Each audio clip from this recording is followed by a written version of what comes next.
Hello, everybody. I'm Laurie Freeman, and I'm here with New York City Parents in Action, and very excited to welcome Jennifer Wallace here, who is a journalist and author of a second book, which is such an accomplishment. Many of the people here they read your book on Never Enough, about what it's like to experience the competitive culture of teens trying to get into college and how parents can be helpful with that. And through your research in looking at what's going on for teens, you came up with this idea for your second book. So I want to welcome you to talk a little bit about that, and welcome. Thank you. Thank you all so much for being here. I am thrilled. I love Parents in Action, both as a parent, also as a speaker. You always welcome me so warmly. So thank you for that. So as I was researching Never Enough, which if you haven't read it, it's about the pressure on young people to achieve more and more, this kind of never enough feeling. But what I found in my interviews was that so many parents were struggling with with this feeling too. It didn't matter what if they were doctors at major medical centers who felt crushed by insurance companies and feeling like insurance companies were questioning their calls, so they were feeling like they didn't matter at work, or if they were educators who felt like they weren't being appreciated for the role they play in society at large, or if they were, parents who were facing an empty nest and feeling like they once mattered and now they Mm. wonder how they're going to matter again. So there were so many adults that were struggling with this sense of mattering. And so I wanted to turn my lens because what I've come to realize is that if we do not bolster up this sense of feeling valued, in the adults in our kids' lives, we are not going to be able to really make a dent in the youth mental health crisis. We need to go upstream, take care of the caregivers, so that they could be those sturdy sources of support for their kids, the first responders to their struggles. So it sounds like you're saying that there's something about helping children to feel that they matter to us, but also that the parents, all the adults, are needing the exact same thing to feel valued and appreciated. Yes, exactly. And it wasn't that that parents didn't have friends. It was that so many of the relationships that can feed a sense of mattering were eroding or hollowing out. Parents would talk about how they just didn't have time to invest in their friendships so that they could be Mhm. sources of support and sources of feeling valued. So many people talked about, as I mentioned earlier, feeling replaceable at work, or feeling invisible at work. 50 years ago, we used to have closer knit communities. We used to be a more religious society, right? We had ecosystems that would deliver this sense of mattering, of feeling valued, and knowing that we add value, right? We used to have neighbors that we knew. We used to have weekly services for whatever religion we identified as that reminded us of our unconditional worth. And we had time for relationships. And Mm. those communities, those ecosystems that provided a sense of mattering have eroded. And it's left us with this need going unmet. Yeah, so I actually I want to make sure I remind everybody that there's a Q&A section so that if they have questions for you, they can put them in and we will try and get to them at the end of the hour. Because I'm sure that this is bringing up so much for many of us. So I wonder if you can talk a little bit about like how you understand mattering, because you're saying there's like a crisis right now in terms of it being eroded. And maybe that would be helpful just to understand what are the components of mattering, or what do you exactly mean? So, mattering is an idea that's been studied in academia since the early 1980s. And researchers have found that there are key ingredients to making us feel like we matter. Before I get into the ingredients, I just want to underscore this idea that mattering is not a nice to have. We Mm. often treat it as a nice to have. Oh, it feels good to matter. No, this is a critical human need that all of us Mhm. throughout our lifespan need to feel in order to thrive. So when we Mm. feel like we matter, we show up to the world in positive ways. We want to contribute and connect and engage. But when we are made to feel like we don't matter, we often withdraw. Some of us might turn to substances to try to alleviate the pain and loneliness of feeling like we don't matter. Others might lash out in anger, look at online attacks and incivility on the online comments, road rage, political extremes. These are desperate attempts to Mhm. prove, oh, I don't matter. I'll show you I matter. So Mm. I just wanted to underscore that this is a need that's been wired into us by evolution. So for our earliest ancestors, feeling valued by the group meant survival, meant protection, meant access to food and shelter. Feeling like you Mm. don't matter to the group felt like isolation. It was basically a death sentence. So we are wired by evolution to seek to we are wired to be motivated to matter. So what does it actually look like to matter? What are the ingredients? I mean, you might not have ever heard of this idea of mattering, but you have felt it. It's that feeling when you've been sick and a friend calls to check in on you, or a neighbor drops by with a big, pot of soup. The feeling Mhm. that hits you when you open the door is mattering. You feel deeply valued by your friends. So the key ingredients I remember with the acronym SAID, SAID. S stands for significance, A stands for appreciation, I stands for feeling invested in and investing in others, and D stands for depended on. So these ingredients are both essential for us feeling like we matter, but also ways that we can reinforce and build a sense of mattering in the people we care about in our lives. So I could just give you a quick example, if that's helpful, of each one of the said framework. Great. Great. Okay. So feeling significant. What does that mean? Feeling significant means feeling important.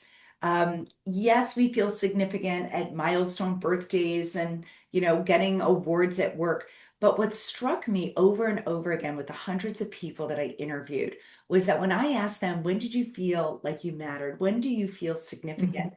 They never talked about these big moments. They always talked about the small moments. Somebody saving a seat at the table, a colleague telling them how important they are to the deal. So as Mhm. humans, we crave to matter in the day to day. We crave those social signals that we are important. So that's significant. So significant, think of as like the details of life. I once went to this keynote, this national conference for educators, and a teacher was receiving an award.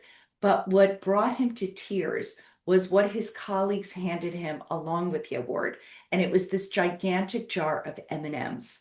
He felt deeply seen and valued by his friends because that was his 4 o'clock snack every day.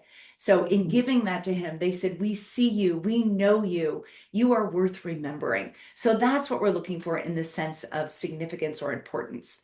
Okay, moving on to appreciation. So there are ways to express appreciation that can reinforce a sense of mattering. And I think of it as appreciating the doer behind the deed. So, for example, let's say you have a colleague who always, or a mom in your class who always puts together the mom's nights out or Mhm. the after work drinks. You can say to your friend or colleague, thank you so much for organizing such a fun event. But a deeper way of offering a sense of appreciation is to talk about them as a person. Thank you you, because of your efforts. We have this strong, tight-knit community. I just want you to know how much I appreciate how you bring us Mhm. all together. Thank you for that. So again, it's about who they are, not just what they do. I is this feeling of feeling invested in and also investing in others. So, feeling invested in is when people ask us about our goals or when they support us through a setback. And the same thing with us. It is investing in our relationships. Researchers have this wonky academic name for it. They call it ego extension, which is the Mhm. idea that we can extend our own egos to include the egos, to include the identities, the successes, the well-being of others in our life. And so in that way, their successes feel like our successes. I have Mm. to tell you, I think 90% of the joy and happiness I feel in my life is because of how invested I am in my friends and in my family and their successes. And so their successes feel like my successes too. So but also just to point out, you have to welcome that kind of investment. If you want to be invested Mhm. in, it means opening yourself up. It means being open to feedback. It means being open to others, following up with you, holding you accountable, etc. And then the last element or ingredient to mattering is this idea of feeling dependent on. Again, it is having people in your life who rely on you. So if you were not on this earth, you would be missed. It's again, as we talked about with an investment, it's also having the courage to depend and rely on others. And that can feel a little countercultural in our hyper Mhm. individualistic world. But it is that reciprocal dependence, that reciprocal reliance that feeds a sense of mattering in each other. Okay, so you are saying so much, and I think that intuitively we all really get what you mean. That like that feeling of being known and feeling seen or feeling like I matter is so central. And I do think though when you say like nice, not nice to have, but essential, that's a little bit of like news maybe to many of us that intuitively it feels good to matter, but the idea that that is actually really important is something that I think is additive. I think we are going through our lives in modern day today so busy. Hmm. We are being thrown so much at us, Yeah. so much input and so much output being demanded of us, that just Hmm. to get through our days as modern parents, we have to just sometimes lock in on autopilot. And so we Hmm. don't think about this need. We don't think about this craving. But we do feel the effects of not having it. And that is Hmm. loneliness. That is Yes. feeling anxiety. It is depression. It is feeling disengaged from our work, whether that's paid work or Yes. volunteer work. It's feeling a lack of purpose. A lot of people talk about this lack of meaning and purpose in their Hmm. lives. And I will tell you, mattering is the pathway to purpose. Uh, I love the positivity of that. So, yeah. so let me ask you this, like, how much do you feel like the pandemic impacted this sense of mattering and connecting and not feeling lonely? I think a lot of things came out of the pandemic. I think Hmm. good things like getting in check with our values, what matters most to us, I think really rose Hmm. to the surface when we were able to pause and really think about our lives. But I also think there were some negative things that came out of the pandemic. I think Hmm. this whole, flake culture, this idea of making Hmm. plans and then flaking, canceling at the last minute, that we've become a bit lazy in our relationships out of COVID, that it has become normal to stay home. It's become normal to Yeah. protect our boundaries, which I think boundaries are important, but I think we are confusing boundaries with this need as interdependent beings that we have to be relied on and to rely on others. And that is what is making us feel so lonely and so adrift, even in Hmm. lives that feel full on the outside. So Okay, so okay, go well, ahead. no, I was just going to say one thing that I think has come out of COVID Hmm. and this sort of acceleration of tech in our lives is that we have become less tolerant of friction. So Silicon Valley all of the apps, all technology, sort of their North Star is to create a frictionless experience for users, right? We press a button and our groceries are delivered to us, press a button and our food can get delivered. We don't have to even have to go out and see people, just gets dropped at our door. But a frictionless life is not a meaningful life. A meaningful life is found in, the grittiness, the friction of life. It Yeah. is, it is pushing through inertia to get off our couch, to get dressed, to brave the cold, to sit at a Mhm. restaurant and talk to a friend, and sometimes have an awkward conversation, or sometimes, feel frustrated by a friend and talk about it. It's in that repair. It's in building those deep relationships that we find meaning. And I think we have forgotten that. So I'm really appreciating what you're saying around this idea of avoiding friction, and I think it goes with avoiding being triggered, Mhm. and that there's been maybe leaning into putting up boundaries and staying home and not dealing with complicated emotional stuff. And it's almost like people feel proud of kind of like a cancel culture, like letting go of people rather than working it out. And it sounds like you're saying that mattering is very much intersecting with that. Is that Very right? much so. I think that cutting people out of our lives, listen, I'm not here to say that there aren't some people who Hmm. should be, or at least who should be at a distance to protect your own well-being and mental health. So I'm not Hmm. talking about extreme cases. I'm talking about everyday cases. I'm talking about a friend disappoints you. Hmm. If it's a one-off, if it's, to open up and have those frictionful conversations. I mean, that's how we build deep relationships is through repair. If we have this expectation that friendships should be easy, they should be frictionless. Yes, they should be easy, but people are human and we have to offer them grace. People are doing all that they can to get through this very difficult life right now. It is so many Yes. people are suffering and they are suffering in silence. They are suffering through a perfectionistic facade. And what I talk about in the book is that if you really want to invite mattering into your life, one of the things that I think is helpful is to ask yourself this kind of litmus test. If you are feeling like you don't matter in your relationships, I want you to ask yourself, am I allowing people in? Am I Mm. allowing one or two or three people to see me for who I am inside? Do I have relationships where I feel like I can be vulnerable and that people reciprocate by being vulnerable with you?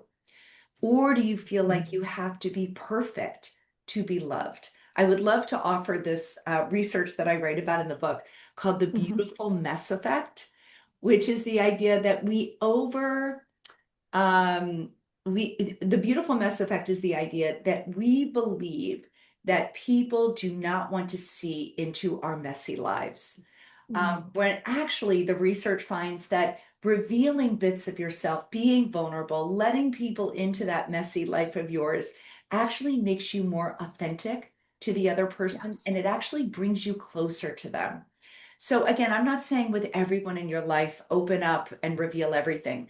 But if you are feeling like you don't matter as much as you want to, identify those one or two, three people that you feel comfortable with and start building those relationships. And I will tell you, just to loop back to our canceling, Mhm. flaking culture, the Mhm. fastest way to build those relationships I have found is by committing to them. So putting in a once a week coffee or walk and not canceling. Not Mm. canceling sends the signal that you are important to me. You are a priority.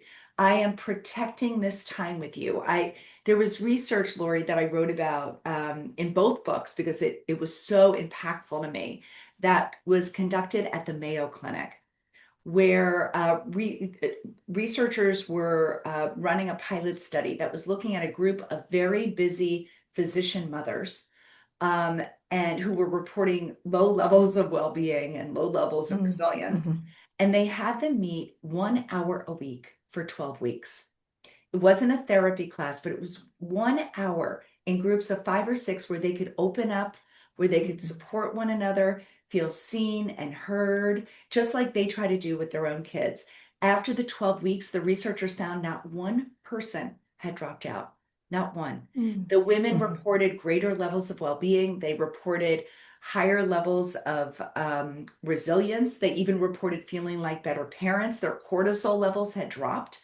So, what's important about this is the idea of setting it aside in our calendars, prioritizing that time. I mean, Parents in Action offers these wonderful class copies where parents can open up and talk to each other.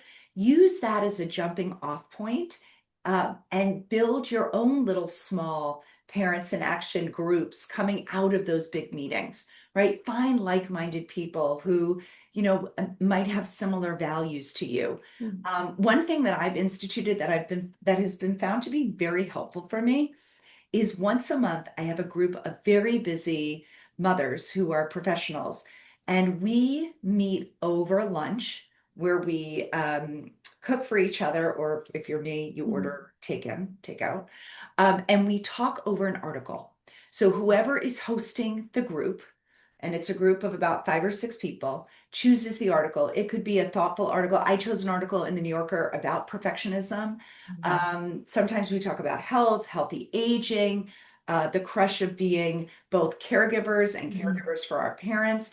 Anyway, find those articles once a week, once a month, get together, start by talking about those articles. It provides a kind of scaffolding Yes. for the meeting. And then inevitably, halfway through, it spills over into our personal lives. We open up with each other. But the key to these relationships is consistency, is intentionality, is sending them the signal that they are prioritized. And do not cancel. Make it a personal policy in your life to not cancel unless you Mhm. are sick. Okay, so let me just see if I'm getting some. I'm going to pull out some of what you're saying, Awesome. because it just feels like everything that you say, there's so much richness to it. Because I'm thinking about when you talk about sort of like a perfectionistic ideal, it just, screams Instagram to me. And I'm thinking, both at the same time of, the parents who are here listening to this conversation and that they're here for themselves. They're hearing a lot from you about what they can do for themselves that's going to make them better parents, right? And also what the lessons are for us are the same lessons for our kids, right? And what you're saying is that authenticity, which is the opposite of most Instagram accounts, Mhm. which are about perfectionism, is the key to feeling really known. Because obviously, we don't feel really known if what you're seeing is, my perfect pictures and not the version of me that's really true. And then you're saying that these relationships that come from being authentic and messy, that make you feel really seen and heard, are what makes us feel solid and have well-being, to not get depressed, to not feel so anxious, to feel that we are important and that we matter. That is exactly right. And I would just underscore Mhm. one of the things you said, which Uh-huh. is our children's resilience rests fundamentally on our resilience. And Mhm. our resilience rests on the depth and support of our relationships. The multi-billion-dollar wellness industry would love to sell us the idea that you light a candle, you take a bubble bath, and you'll be Mhm. resilient. Those are great stress reducers. I'm not here to tell you Mhm. don't get your pretty candle or soak in your bubble bath, but they Mhm. are not going to make us the sturdy adults that we want to be for our Yeah. children. The only thing Mhm. that does that are the depth and support of our relationships. So if you are a busy parent, which we all are on this call, I will tell you that it took me a long time, too long, to realize that I needed to prioritize my own well-being so that I could show up as my best self for the people in my life who depend on me. In researching Mattering, really, I have to tell you, this book, I wish I had written before Never Enough. because what I have come to realize is that if we adults do not feel like we matter, we cannot offer that sturdy sense of mattering, which is at the core of resilience. It's at the core of healthy achievement. It's at the core of living a full, meaningful life. We can't give that to our kids. We can't set them up if we don't have it for ourselves. So I do wish, if you haven't read Never Enough, pause, don't buy it, buy Mattering first so that you can learn how to build up your own sense of mattering and then turn to your child. So just one little thing I would love to add, because this is something that's small and actionable that since studying Mattering for 7 years, I have instituted in my own life. Hmm. And that is every day, every single day, while I am Hmm. brushing my teeth, I think about what is one small need or big need that I have today that I need to meet for myself so that I can show up as my best self for the people who count on me. Some days it is, I need to carve out an hour where I set myself up in a cozy corner with my favorite blanket, my favorite cup of tea. Maybe I light a candle and I read a delicious book and I feel restored. Other days, it might mean having an hour-long chat with one of my best friends or meeting a friend for a walk.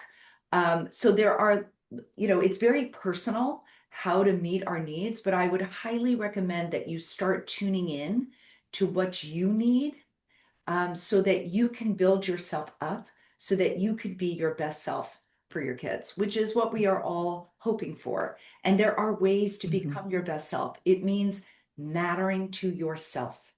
And Yeah. that So, was, mhm. it took me so long to figure out how to matter to uh, myself. And in doing so, you're role modeling for your child that they need to matter. And it's so interesting because I think so much of parenting has been not about helping kids to see what do I need, but what can I give. But I think what's really fascinating about this whole circular topic is that the idea of not canceling on your friends is saying, you matter to me. And investing in other people is saying, you matter to me. And that by doing that, we are feeling our own well being, our own sense of how important we are in their lives, which you can teach your children, right? To be that kind of friend who, like you are, where when your friends are thriving, you feel really good about it. And that a lot of your well being is coming from the fact that you're rooting for everybody else. And I will say, this is not some unusual way to go through life. It is only in America, in our zero-sum culture, that we get this idea Hmm. beaten out of us. There are cultures Hmm. throughout the world where other people's success feels, it's like Hmm. it's a pride that we feel in our Hmm. friendships that we get to enjoy as well. When you look at neuroimaging, researchers have studied Hmm. when something good happens to someone we care about, the reward networks in our brain also light up. Hmm. So we feel that reward. It's just that there's so much in our culture that tries to knock this out of us, that tries to send us Hmm. this false message that somebody else's success is means something's been taken away from you. There is enough Hmm. success, there is enough mattering to go around. And there Hmm. was something else that you said that I would love to build on, which is, and we can teach this to our kids, that the Hmm. fastest way to feel like you matter is to remind someone else why they do. So if you, I was Hmm. at a talk for Etsy, not Etsy, I always say Etsy, Resi, the online reservation company.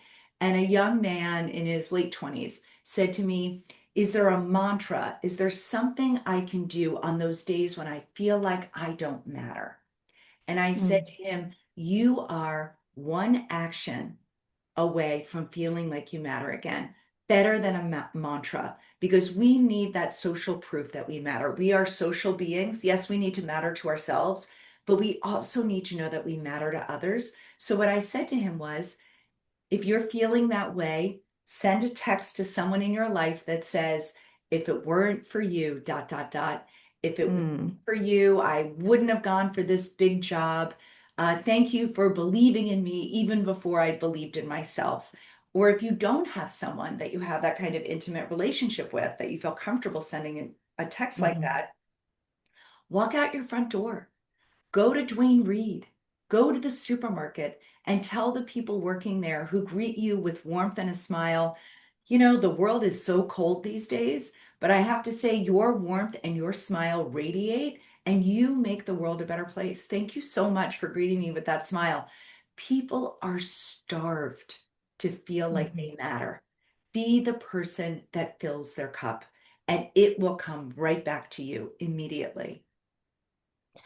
And are you saying it comes back immediately in that the person who's at the pharmacy counter is going to say to you, like, is going to give back in that way? Like, thank you so much Smile. for saying that. Yeah. Or just that they appreciate you. Hmm. They don't even have to Hmm. say any words. You feel it when you Yeah. deliver a compliment, when you see someone, um, you feel that Hmm. mattering come right back to you, that you are an important puzzle in this, an important piece in this puzzle of life. We Yes. are all Hmm. interdependent, and you can play a role, even small roles, in building up somebody else's mattering. And in doing that, it reminds you how much you matter in the world around you.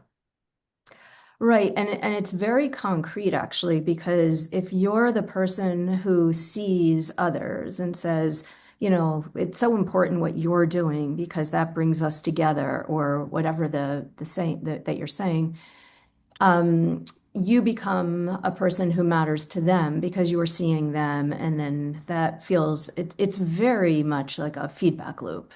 Very much so. I was just Yeah. noticing somebody asked a question in the chat. What if your child uh, hasn't found anyone to click with? I think we could talk about in the same way a child as we can an adult who hasn't found anybody to click with. And I will say for both parent and adult, it is figuring out who you are, what your interests are, what your core character strengths are. What is it about you that there's something that I write about in the book called the VIA survey, the Values in Action survey. And that is a scientifically validated survey that was developed by Marty Seligman and Christopher Peterson, who are two of the grandfathers of positive psychology, two very credible researchers and practitioners. And you can take this via survey, there's an adult version and a child version together as a family, and look at what are your core character strengths and using those strengths to help you build connections. So, for example, my daughter, one of her strengths is humor. And we did this survey when she was in seventh grade, when there's like always, some sort of drama in school and all of that. Yeah. And I said to her, whenever you feel that drama in your environment, which of your strengths could you use to try to Mm. overcome that and feel more comfortable in your environment? She's like, oh my gosh, humor. And so she has found a way to use her humor to find people in her life who appreciate her humor. So I guess what I'm trying to say is the way to find people you click with, either as an adult or as a child, is to get to know who you are first. Who are you? What are you good at? What are your strengths? What are your interests? And then try to find people that match those interests and strengths. So if it's a child maybe who's not finding friends at school, maybe sign them up for an art class or sign them up for, a museum class or something on the weekends where they can find other kids who share an interest in them. So help them diversify their social portfolio. And I would say the same thing Hmm. to adults. Diversify your social portfolio. Have friends who, maybe you have cycling friends or a running group, but then you also have a book club. Find friends who bring out different parts of you, and that you can connect with at a Yeah. deeper level. That's how we click with people, is knowing who we are, Hmm. what we bring to the table, and then finding people that can match that. Hmm. So really, it's interesting because I think you're saying like this thing about feeling seen and known is like first look inside yourself and know and see who you are. So Yes. turn that lens on yourself. And if you're a parent looking at how do I help my child to find who they click with, you're turning the lens on, let's see who you are. Do you want an art class? Would it be good for you to try out this museum thing? So that they then feel known on the inside. Yeah. And And I yeah. And then find people. Yeah. and find people. And I think having these frank conversations with our kids, that friendship doesn't just happen. There is a myth out there that holds people back Mm, from building wonderful friendships. And that's this idea that if a friend is meant to be, it'll just happen. You'll just click and you will mm, like ride off into the sunset and be forever friends. hmm. That's not how friendship works. Sometimes Interesting. friendships do develop because you sit next to each other on the bus, right? Hmm. But sometimes you need to, well, I think always you need to be intentional about Mm, having a bit of social courage to be the first person to reach out. So harness the power, as I call it in the book, harness the power of the invitation. So that means either accepting invitations from others, even if you're not sure if this is something that you'll want to do long term. If there's something about an invitation that piques your interest, accept it. Go to it. Be curious, be open.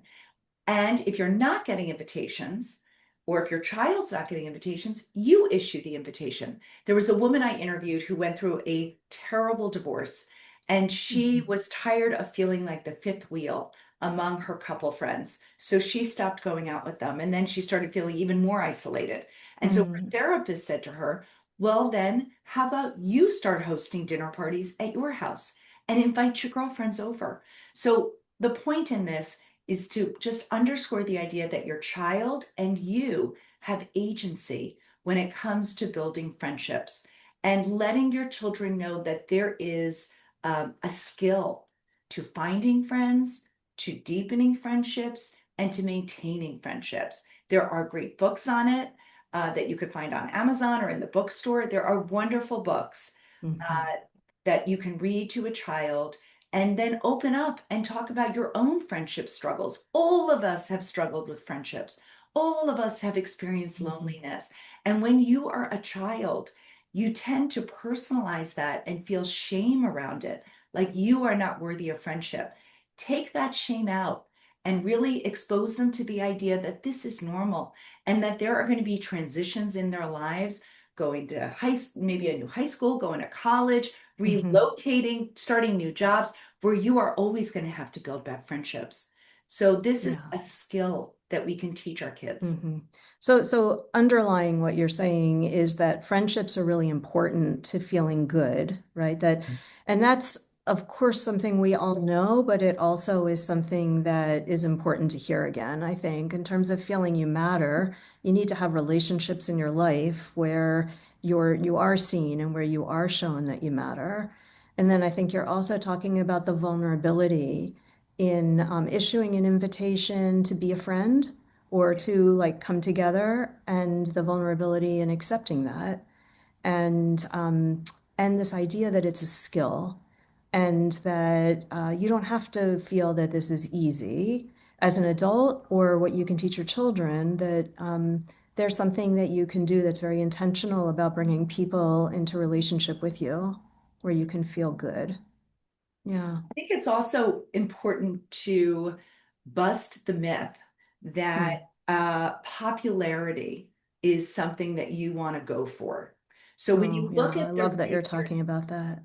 right, when you look at the research, both for young people and for adults, the um, the friendships that deliver this sense of mattering, that give us well-being, relational health, are deep, nourishing friendships. You can't Mm, necessarily have those deep friendships with 5 people, 10 people. The skills that it takes to be popular, it's a different skill set than it takes to be a deep, close friendship. And if you are, there was an article I wrote for the Wall Street Journal, if you want to look at this, about the secrets to popularity. I think that's how they titled it. And mhm, really, what I argue in that article, and what I argue in my life, is that we don't necessarily want our kids to be popular. mhm, Popular is a very stressful place to be. mm, It is very stressful to maintain all those friendships. They become more shallow because you literally can't invest in all of them. And so maybe encourage instead one or two deep friendships. Those are the ones that deliver on well-being, both for adults and for young people. It's such an interesting perspective. First of all, that the skill set is different for being popular than being a really good friend in a nourishing, deep friendship. And the idea of having kids who are saying to you, I want to be popular, or I'm not in the group, and how bad that feels to have this perspective of, how much better it can be not to be popular. And also, I remember somebody who interviewed all these girls who were in this popular group, that every one of them felt like they could lose their standing at any moment, which is so stressful and anxiety provoking. And that's not what friendship is. Mhm. Friendship Mhm. is, I think Maya Angelou said this quote, friendship is a bench. Friendship is a place to sit and rest and recover and have people care for us and invest in us. And when you are running with the popular group, they are seeking status. And that takes a lot of energy and a lot of mental bandwidth. And they are not necessarily there for you. That is not a bench, that's like a treadmill. So when you think Mhm. about Mhm. the deep friendships that really deliver the mental health, and by the way, there's research that looks longitudinally. So kids Mhm. who were able to build these close, nourishing relationships in the in the preteen and teen years went on to have successful, nourishing relationships in adulthood. They learned how to be a friend. That, again, is a skill that must be developed over time. The skill to being popular is the skill to fitting in. It is the skill, right? It's it to fit into a group. Brene Brown has this great phrase that fitting in is the opposite of belonging. So fitting in, right? It's not knowing who you are and it's not letting others know who you are. Instead, it's not standing out. It's wearing the same thing, it's saying the same thing, it's pretending to believe the same thing. That's not how we feel known and seen. Mhm. Those relationships do not deliver a sense of mattering. That provides almost like the fool's gold of mattering, a false sense of mattering that can easily collapse, and it does. So really helping kids understand this, because I think that for many people hearing this, it's new. So if it's new for us, it's going to be not something we've taught to our children. So I think that that feels so valuable, the idea of helping your children understand that they can develop friendships that matter to them for a lifetime, and have the skills to keep, when you meet people in each chapter of your life, to have deep connection. And that's very different from fitting in. Yes. Yeah. And it's interesting because you also do talk about belonging as a part of mattering, right? Yes. So mattering is described as a meta need or an umbrella term, meaning that it's a need that sits above other critical needs like belonging, connection, purpose, mastery, self-determination, all of these needs that we have uncovered that we crave to fill as humans. But mattering takes you deeper. So, for example, you can belong to a classroom or to the accounting department or to a mom's group, Hmm. but or to a family, and Hmm. not feel like you actually matter to the people Hmm. in that group. What mattering provides is not only do you belong at the table, but your voice, you add value to this group. We value you. So you don't just Hmm. belong, we value you. Same thing with purpose. You can work deeply purposeful lives. You can be a volunteer that derives a great sense of purpose in your work. But if no one ever appreciates you, if no one ever tells you that your work matters, you can burn out and disengage. And we Hmm. are seeing that globally. I mean, 70% of employees today report being disengaged in their work. That is not a healthy way to go through life. So, Hmm. mattering, Hmm. just to put in a little pitch about the importance of mattering at work, there is something that researchers call the long arm of the job. which means what happens at work doesn't stay at work. It spills over Mhm. into our personal lives, into our neighborhoods, into our friendships. If you are feeling like you don't matter at work or that you're replaceable or ignored or treated with incivility, it is very hard for you to come home and be that present, sturdy Mhm. support for your child. There's something Mhm. researchers call proximal separation, which is the idea that you would be in the same room or at the dinner table with your child, but you'd be replaying all of the incivility, unkindness that Mhm. was piled onto you at work that day. And so while Mhm. you are in close proximity to your child, you are not connected to them. So mattering at work to me is so critical. So if there are any leaders here or colleagues who can bring a sense of mattering to their workplaces. I have a whole chapter in the book on mattering at work. Mhm. To me, it is a solution to the youth mental health crisis that we need to go Mhm. upstream and take care of adults where they spend the majority of their time, and that is at work. Mhm. And this, So I just want to underscore what you're yeah, saying because I don't want it to get lost. So I think what's really resonating for me is this idea that at the end of the day, let's say you work till 6 o'clock, and at the end of the day, you're with your kids. You are not able to, none of us can really compartmentalize all the feelings that have come up from the way that we spend our day until 6 p.m. And this might be interestingly like have nothing to do with whether you go to work at a paying job or whatever you're doing during your day. If you are feeling unappreciated and annoyed and kind of disengaged, you're not showing up as a parent with your child in the way you would when you are being fed and nourished. And that we shouldn't expect ourselves to be able to compartmentalize all the discontent. that is exactly right. And so the first step is just awareness. It's why Mhm. having a best friend, either at Mhm. work or in your neighborhood or on your, committee for a volunteer job, having a best friend there that you can open up to, and who could fill you up, and that you can sort of unpack the day to, why that is so critical, why those relationships that deliver a sense of mattering can really act as a buffer in a world that can make us feel like we don't matter. So interesting. What do you think about this? I've seen some Instagram accounts where the idea of it is the beautiful mess, where they're basically saying this is what's really behind the scenes, even though what I would show in my post is usually this. And in a way, it's like they're treating their Instagram followers as their best friend, and they're like kind of showing all their stuff. But maybe, we could talk about what's the difference between having somebody that's real on the other end of that versus followers. Do you have Yes, thoughts about that? I do. I mean, we need relationships in real life.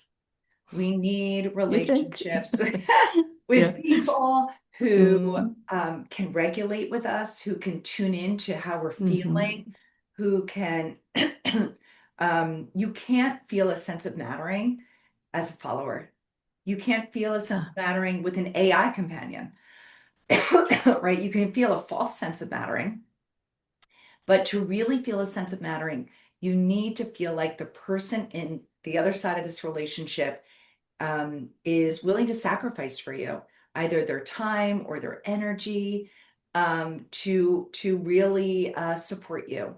There is something about in this world that we live in, people say, we've lost the village. And I agree. I think Hmm. we have lost the village.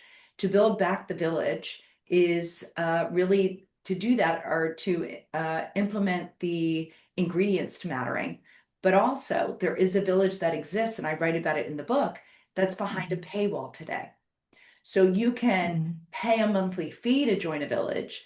You can, if you're living in this, whatever, we used to drive each other to the airport. And I'm not saying New Yorkers should be driving each other to the airport, but I'm talking about people in Idaho who Hmm. maybe live 15 minutes from the airport. Instead of having somebody Hmm. take an Uber to maybe spend 30 minutes dropping them off. So part of mattering is the idea that people are willing to sacrifice on our behalf. Hmm. It's not every day. We don't need that sacrifice every day or even necessarily every week.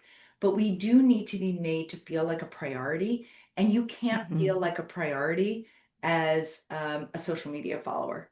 You just, So by are you saying, definition, are not a yeah. priority. Right, right. So one thing you're saying is like if people are looking for followers to enhance their sense of mattering, that's unfortunate. But also, are you saying about like when you pay to have a community, that the people aren't really like making a sacrifice or showing you the same what It you really might need? be. Well, I'm saying that I think it is a sad state of affairs Yeah, that the villages that exist, you have to pay to join. I agree. Hmm. So, it's free to build these kinds of relationships with our neighbors. I have this, I live in a building on the Upper East Side where our elevator bank we all moved in roughly within a couple of years of each other, and it was like six young families. This was now 17 years ago.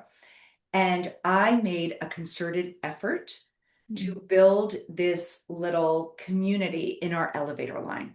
We don't get together as often as I would like. Every few months, we'll meet for drinks in one of our apartments. But what this community is that there is a text chain so that when it snows and I inevitably don't have a pair of snow pants for my kids, I will text this group and say, anybody have a size 10, whatever it is, Yeah. or my printer breaks or their printer breaks and they say, whose printer's working right now? Can I quickly do this? It's the idea of, you know, borrowing a cup of flour. Yes. It's letting the people know that live close to us, this low hanging fruit of relationships, that we rely on you and that you can Yeah. rely on me. And so that's how we can deliver mattering. So I highly recommend if you live in an apartment building to just find a few families that you can connect with, and you don't have to become best friends, but Mhm. just create this this shift that you will rely on each other. And it can start just by inviting people over for a Sunday night supper or a drink or whatever it is, and start Mhm. building that relationship. It is such a wonderful feeling to have people in my building that Mhm. make me feel like I matter and like light me up, right? If I'm having a rough day and I Mhm. get in the elevator and one of them is in there, I'm like, oh my God, you don't even want to know what my day is. And we just, it's like a Mhm. 30-second therapy dump. And we do that for Mhm. each other, and it's wonderful. It's a Mhm. gift. Yeah, like so much beautiful intention that you show that like are in the examples in your book and that you're giving here of like ways that you create something like that feels like a neighborhood that wouldn't be there had you not done that. Yes, I'm looking here. Uh, Okay. Somebody says, I'm very good at making fast friends. However, do you have any thoughts on why some people go out of their way to make others feel as if they don't matter? I feel as if girls can be pretty good at icing others out, especially newcomers. And I would like to help my kid deal with this better. Boy, that is so true. It's not just true of young people, it's true of parents as well. Sometimes people have this scarcity mindset that only I can only matter if it's a small group. I can only matter in this circumstance. And another reason, unfortunately, that lots of people ice others out is ideas of envy and social comparison. One of the things that I find to be so helpful when I go to schools and talk about things like envy with young people is to, and I would say for your daughter to offer them this perspective, is that sometimes people ice us out because of envy and because they don't have the tools to cope with envy in healthy ways. And so what I say to young people is we don't have to judge ourselves for feeling envy. We don't have to judge ourselves when those feelings bubble up. We all evolved to feel envy for healthy adaptive reasons.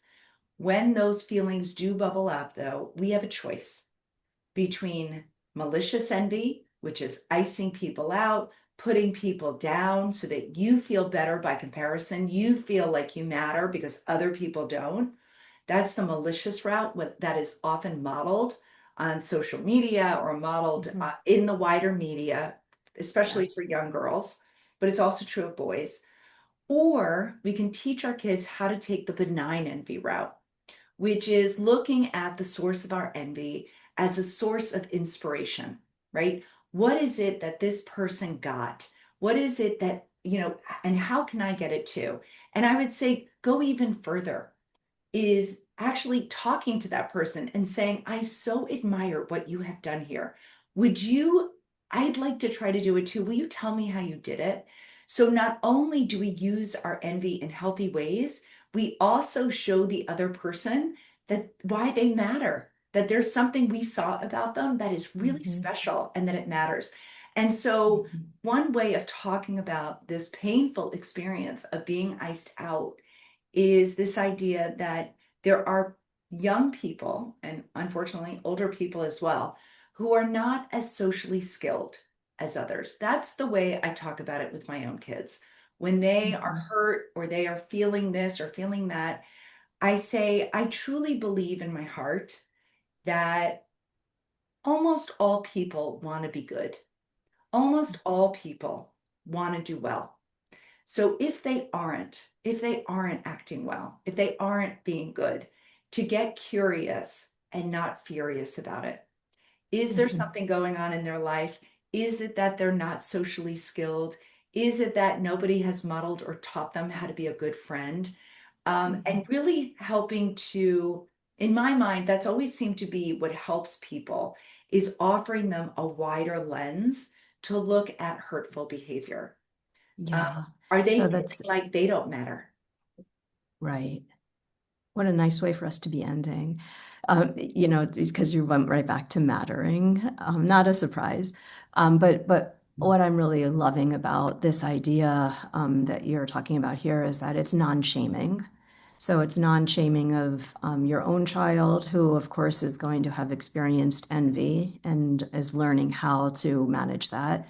And it's non-shaming of the friend or frenemy who, was icing them out and not handling maybe possibly envy in a way that was healthy. And it also is like really saying, here's some skills, here's some ways to manage it, like to really look at the source of the envy as something that you want and that that's a good thing and that you're inspired by, and then even to take it further and go to that person and say, wow, you're so cool. Look what you did. I love this. I want some too. Which is like, probably makes a friend, Yes, right? Like, exactly. You're seeing the yeah, good in them. I yeah. know that we are getting very close, 2 minutes Yes, left. we are. I would Uh-huh. love to say two things if I can. Please. The first thing I would love to just leave people with a challenge that I am trying to live Hmm. in my own life, which is when you meet a stranger or really anybody in your life, your friends, your neighbors, imagine them wearing a sign around their neck that says, Tell me, do I matter? We can all answer that question for each other with warmth, with a smile. We don't even have to say words to let someone in our life feel like that they matter, Hmm. that we're Hmm. aware of them. And then the second thing I want to say is that the book is coming out January 27th. But if you pre-order it, I give you immediate access to 40 pages, 40 exclusive pages, a mattering challenge, my favorite mattering strategies, particularly for caregivers who sometimes feel like they matter too much, how to matter to ourselves, etc., and a chapter of the book. That's only available until January 27th. So if that's of interest, if you Hmm. think you're going to buy Okay. the book, buy it now. Head over to my website, jenniferbwallace.com. You'll see the word mattering up there. Click on that, click on pre-order, and it'll show you how to order it and how to claim the 40 pages. I don't want to wait. I want people, when they hear about this, if they're interested, to just Hmm. get it right away. Yeah. The other thing I wanted to make sure that I didn't get to ask you about it, but this whole mattering movement that you started, I'm so interested to, I saw that you have a website, maybe mattering.com or something. Mattering movement dot Mattering movement. Yeah. If you look that up, and that you have like curricula that go in schools to help teachers make kids feel they matter. And it's super impressive to me what you've done, this research, and then to take it and run with it and try and matter in the world in a very big way. Thank you It's so been so nice to speak with you. Thank you so much for coming back to Parents in Action and having this conversation. We really appreciate it. Awesome. Just a quick And shout out to my co-founders of the Mattering Movement who have really ah, done so much work. okay. So I'm not alone in the Mattering Movement, but thank you so much. Thanks everybody. I love this group. What a great group. Okay. And thank you. Take care.